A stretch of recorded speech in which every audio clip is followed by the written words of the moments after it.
Even when making indie games that you could assume are inherently simpler on average, finding a balance between simplicity and consistent engagement is a challenge.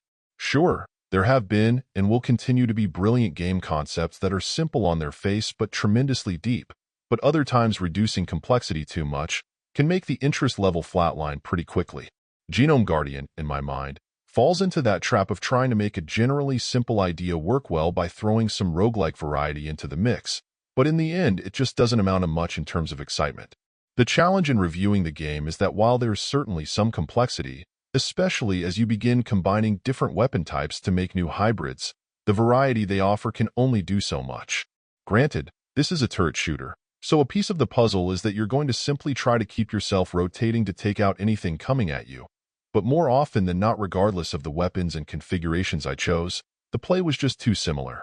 I could survive longer, take on different enemy types, or see different visual flourishes depending on my weapons and gear, but it all pretty quickly began to feel familiar and quite dull. Sure, once you begin to introduce elements like mutations, the choices you'll make with meta progression, and more, some specifics for play will change, but the fundamentals really don't. So much of what you'll be doing is playing with your buffs or those of your enemies, but that doesn't really alter the experience in any significant way.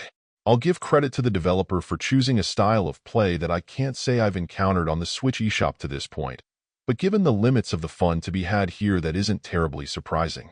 Overall, my final score for the game ended up being a 6, and if you're interested in picking it up, it's currently available on the Switch eShop for $11.99. Thank you for taking the time to listen to this review, and if you'd like more information or ideas of indie games worth checking out on Switch, be sure to click on the link provided in the description. Until next time.